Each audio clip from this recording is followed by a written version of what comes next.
all live from Iowa. NBC News correspondents Vaughn Hilliard, Ali Vitale, and Dasha Burns. So, Vaughn, let's start with you. Is the Trump campaign concerned about these frigid temperatures tonight?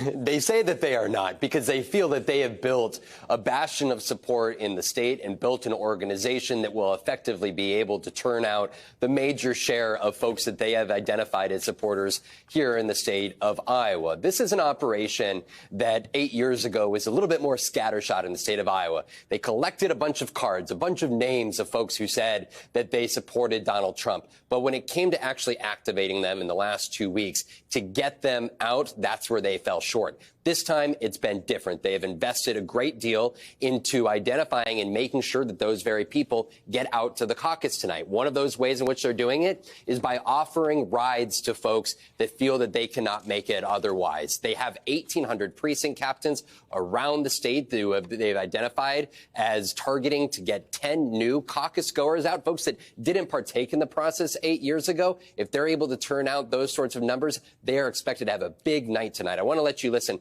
to two folks who I met at Donald Trump's final rally yesterday who came out to see him despite that negative 41-degree wind chill. Take a listen. You're going to caucus tomorrow night. Oh, yeah. I'm going to drag all my kids and all their friends there. And, yeah. How confident are you that he's going to be able to have good turnout despite this weather? I'm confident. I am. Why are Trump supporters going to be the ones to show up tomorrow night? Because, in my mind, because we saw what happened in the last election. Even though there was a lot of support, he still lost. So I think it's just going to be huge numbers tomorrow. Jose, I was talking to one of Donald Trump's caucus captains there, and he told me that he upped the number of folks he's trying to turn out himself from 10 to 20, in part because of the weather dynamic and understanding that a few folks who may say they're coming out may actually decide not to. I want to give you an idea why I'm standing here in Fort Dodge, because while Donald Trump has no campaign events planned today, he has a superstar cast of MAGA supporters, if you will, who are all going to be showing up at this brewery this early afternoon for his campaign's final event. That list includes Marjorie Taylor Greene, Matt Gaetz, Kari Lake, Jim Jordan, Harriet Hageman. These are the groups of individuals who have been his surrogates on the campaign trail the last several days, and the folks who are looking to close it out for him in the final hours before those caucus doors open just before 7 p.m. And Ali, meanwhile, Nikki Haley is now in second place within the margin of error in the Hawkeye state, but still almost 30 points behind Trump. What does the Haley campaign need to get out of Iowa? Look, their focus, at least in the short term here in Iowa, is to get through Ron DeSantis before underscoring what they have wanted this race to be the entire time, which is a one-on-one Haley versus Trump. Of course, that is not the reality in all of the polls that we're seeing here in Iowa, though certainly Haley does have an upward trajectory that her campaign is feeling really good about. Still, she's not mincing words when she talks about the person who is her first rival before she gets, I guess we could say, to her ultimate rival, which is Donald Trump. Listen to what she had to say about Florida Governor Ron DeSantis and the strategy that he recently unveiled he would be partaking in, which is not going to New Hampshire next. Instead, he'd go Iowa to South Carolina, sort of challenging her on her home turf and also sort of tacitly accepting the fact that he doesn't have much that he can gain in New Hampshire. Listen to Haley as she reacted to that to me yesterday. I mean, he's only played in Iowa. He's invisible in New Hampshire. He's invisible in South Carolina. He's fourth and fifth place in both of those. I mean, I welcome him to South Carolina, but we're headed to New Hampshire. That's the next state that votes. Somebody might want to tell him that. And so Haley, of course, has really put a lot of her eggs in the New Hampshire basket, but they are hoping for Iowa to be a springboard of sorts so that they can say if it's in second place, that they are the ones with the clear momentum on the trajectory to potentially challenge Trump on the ground in the Granite State. And if they come in third, there's also a sort of no harm, no foul sort of sense that it just reinforces the original status quo that we went into Iowa with. And they're focused on the fact that DeSantis, and I know Dasha will talk about this, said Iowa was the one he had to win. And now it's looking like that's a real long shot. Yeah, I mean, Dasha, let's talk about that because the DeSantis campaign indeed has been really focused on Iowa. He's done all 99 counties. What are the campaign's expectations for tonight? Well, those expectations have changed over the course of the last few months. You know, I'm old enough to remember just a few months ago when the governor was confidently saying that he was going to win this state. Now he's out on the trail calling himself an underdog in this race. But I can tell you the sprint to the finish is intense here right now. And I will talk to you right now about some of the surrogates that he has on the campaign trail with him. I want to bring in Florida Lieutenant Governor Jeanette Nunez here, who flew in from a place that's probably about 100 degrees warmer than we are right now. First of all, how are you feeling in this frigid cold? Oh, I'm feeling great. It's exciting to be here in Iowa and see all the enthusiasm that we've got with our campaign. Obviously, the governor has been making a hardcore pitch to ensure that Iowans can have their voices heard, and we're excited about what we've got going on here, and the cold isn't going to keep us down. Now, you've been by his side during the administration. What is the closing message that you are telling voters to try and get them on the side of the governor?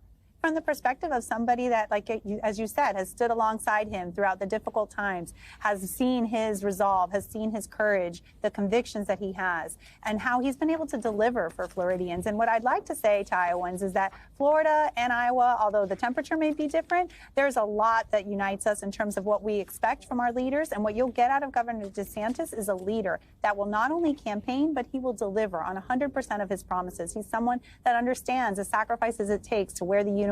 He served in our military. He's a dad. He understands the importance of protecting our kids. So all the things and the issues that he's campaigned on, he's delivered. And we're excited that Iowans are going to be able to have their voices heard tonight on caucus night. You flew all the way from Florida to Iowa to try to help get out the vote. What does that look like for you and your team in these closing hours? Sure. Well, we've been able to knock on a bunch of doors, talk to Iowans, explain to them what we've seen in Florida and what it means to them here in Iowa. We've been able to make phone calls. We've seen the groundswell of support from Iowans at rallies last night, along with Governor Reynolds and so many individuals.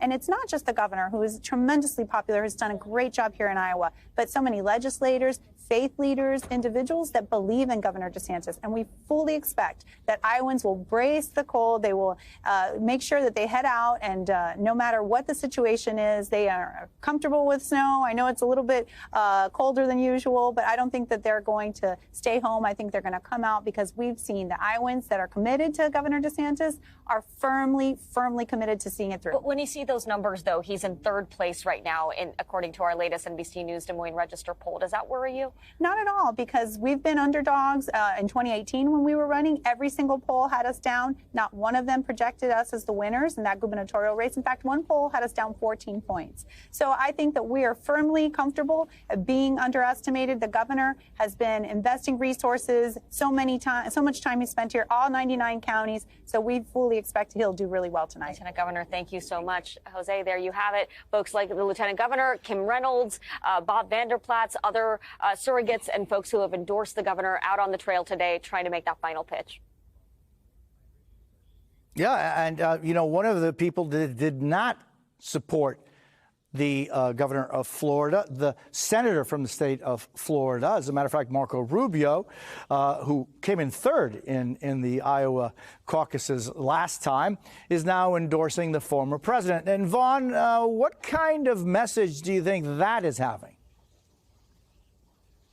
You know, it's interesting. It's not just Ron DeSantis, Jose, his fellow Floridian, who he is slighting. He's also slighting South Carolina former governor Nikki Haley, who Allie was there 8 years ago. Nikki Haley was the one who was standing on stage alongside presidential candidate Marco Rubio. She endorsed him while governor of South Carolina in his presidential bid. At one point at a South Carolina campaign stop while standing next to Marco Rubio, said that the Republican Party cannot have somebody who acts like a kindergartner. I mean, it was quite a striking endorsement yesterday to come from Marco Rubio 8 years after Haley decided to stand by his side. You also have Utah Senator Mike Lee endorsing Donald Trump over the weekend. And notably yesterday on the stage, North Dakota Governor Doug Burgum. He is the first former Republican rival to Donald Trump in this presidential field to have dropped out and endorsed. He endorsed Donald Trump. And so there was some conversations about some of these folks like Tim Scott, Mike Pence, coalescing around somebody like Ron DeSantis or Nikki Haley. But so far, the only formal rival of this field to have dropped out and endorsed is Doug Burgum endorsing Donald Trump. And the one thing that I'm really going to be looking ahead here tonight is, 8 years ago, Jose, Allie and I were here and watched a record turnout. 186,000 Republicans came and caucused. That was more than 65,000, the number of folks who had showed up for any other Republican caucus ever. And so this is a moment here, I think, that will be really defining not only the MAGA support that is out there for Donald Trump, but those folks who maybe caucused 8 years ago for the likes of a Marco Rubio, whether they're still engaged in this Republican process today or whether they've stayed on the sideline.